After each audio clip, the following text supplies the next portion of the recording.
नमस्कार दोस्तों। आज के इस एपिसोड में नरेश गांधी का सादर प्रणाम। ये हमारा 130वां एपिसोड है जिसका नाम है प्रेम योग। वैसे तो प्रेम के प्रकार अनेक है, जैसे माता पिता का प्रेम, भाई बहन का प्रेम, मित्र का प्रेम, अपने संतान का प्रेम, पति पत्नी का प्रेम, और कभी कभी हम अपने पालतू पक्षी और जानवरों से भी प्रेम करते हैं। ये जो प्रेम शब्द है उसमें बड़ी ताकत होती है। इंसान प्रेम के सहारे ही जिंदा रह सकता है। नफरत के सहारे कभी अपना जीवन नहीं गुजार सकता। हम यहाँ जिस प्रेम की बात कर रहे हैं वो एक स्त्री और पुरुष के प्रेम की बात है। कहते हैं प्रेम अंधा होता है और प्रेम में अगर कोई खड्डे में गिर जाए तो जमाना उस खड्डे को मिट्टी से ढक देता है। जब कोई युवती किसी युवक से प्रेम करती है तो वह एक उफनती नदी जैसी होती है। नदी का बहाव कहीं धीमा तो कहीं तेज होता है। बारिश के मौसम में जब पानी ज्यादा बरसता है तो नदी एक भयानक बाढ़ का रूप धारण कर लेती है। कभी कभी नदी का पानी हमारे घर में प्रवेश कर जाता है। 3 दिन बाद वो पानी हमारे घर से चला जाता है, क्योंकि समंदर उस पानी को अपने में समा लेता है।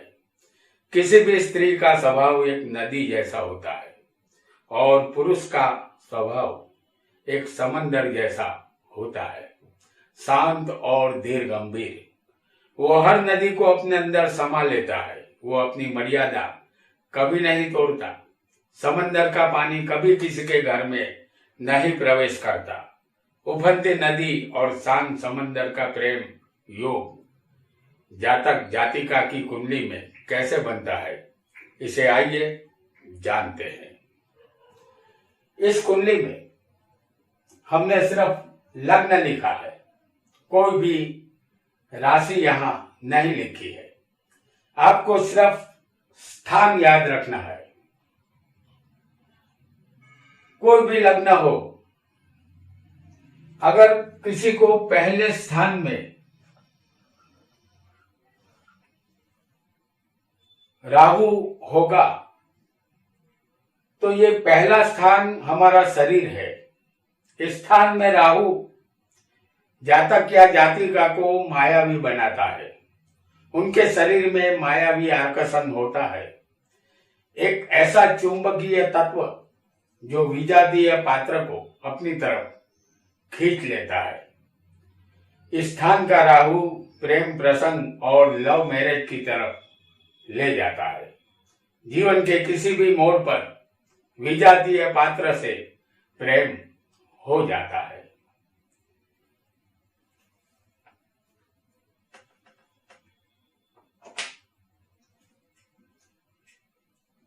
पहला स्थान, 5वां स्थान और 7वां स्थान, इसके मालिक किसी भी स्थान में एक साथ बैठे होने चाहिए। जैसे हम आपको यहाँ पर मेष लग्न की कुंडली बनाकर दिखा रहे हैं। तो मेष लग्न में पहला स्थान, 5वां स्थान और 7वां स्थान, तो जातक हो या जातिका के जीवन में प्रेम प्रसंग जरूर बनेगा। जैसे पहला स्थान जातक का शरीर होता है,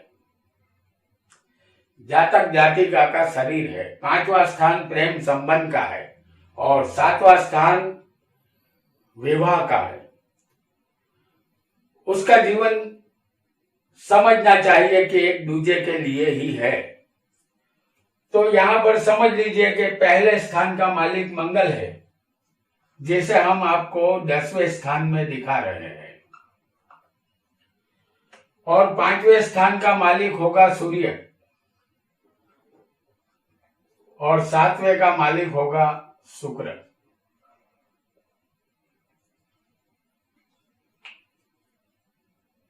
पहला, पांचवा और सातवां, इसके मालिक किसी भी स्थान में एक साथ बैठे होंगे तो प्रेम योग होगा, और ये लोग एक दूसरे के लिए इस दुनिया में आए हैं, ऐसा हमें मानना चाहिए। आइए अब जानते हैं एक नए योग को।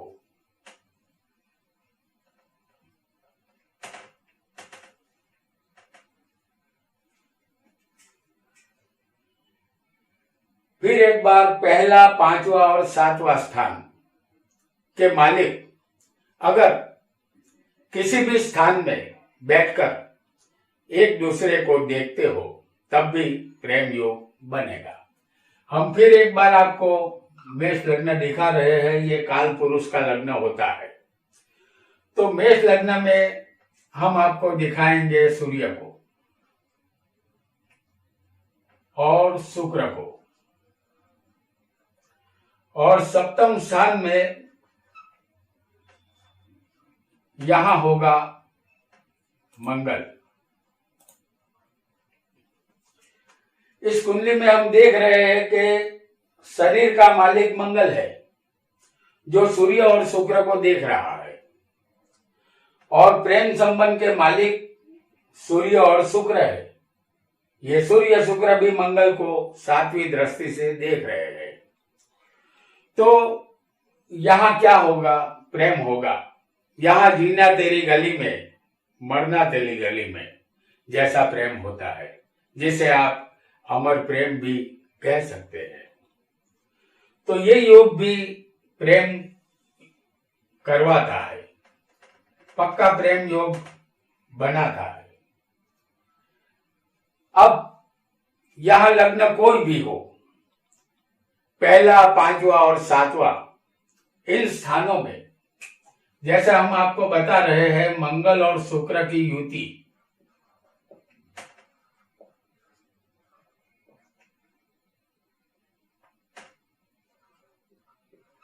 पहला, पांचवा और सातवां स्थान जिसमें बनेगी मंगल और शुक्र की युति,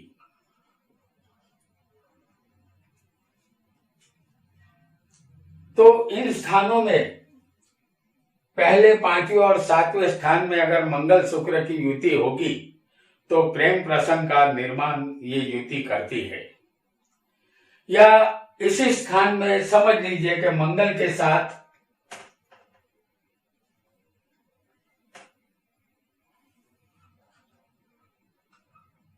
चंद्र की युति हो,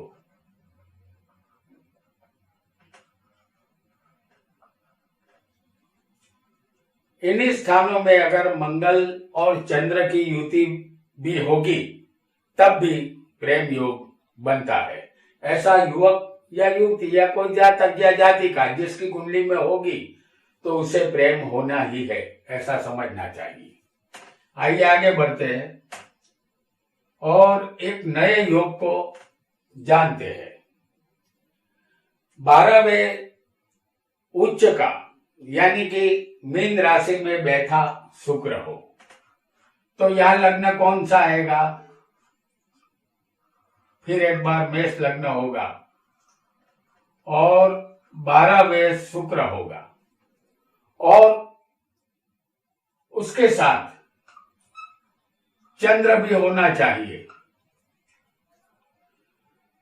शुक्र और चंद्र की युति अगर 12वें स्थान में होगी तो इसे प्रेम योग कहते हैं, और ऐसा प्रेम योग जब बनता है तो इस प्रेम योग को दिव्य प्रेम कहते हैं। तो यहां पर शुक्र उच्च का बैठा है, मीन राशि में उच्च का है, और चंद्र जातक या जातिका का मन है, और काम वासना यानी कि दाम्पत्य सुख देने वाला अगर कोई ग्रह है तो वो शुक्र है। इन दोनों का योग यहां पर प्रेम प्रसंग जरूर उत्पन्न करता है। आइए आगे बढ़ते हैं और एक नए योग को जानते हैं। पंचमेश और सप्तमेश का परिवर्तन योग। जैसे पंचमेश इस स्थान को कहते हैं तो सप्तमेश और पंचमेश का परिवर्तन योग होगा तो जातक जातिका को पिया मिलन की आस पूरी कर देता है। यानी ये परिवर्तन योग शादी के मंडप तक ले जाता है।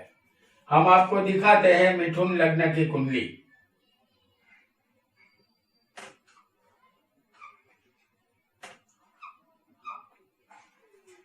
तो पंचम स्थान में जो राशि आएगी वो शुक्र की होगी और सप्तम स्थान में जो राशि आएगी वो गुरु की है।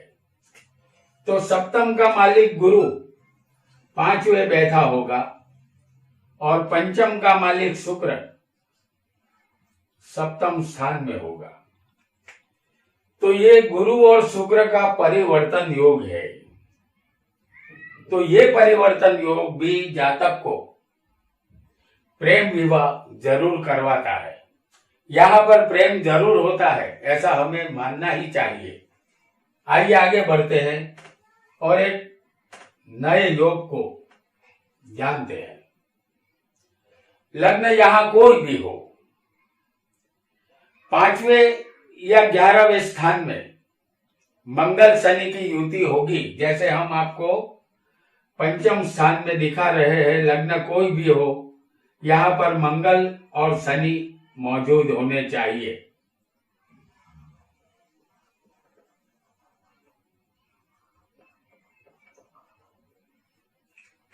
पांचवें स्थान में या 11वें स्थान में मंगल और शनि की युति अगर किसी भी जातक जातिका को होगी तो ये प्रथम दृष्टि का प्रेम होगा।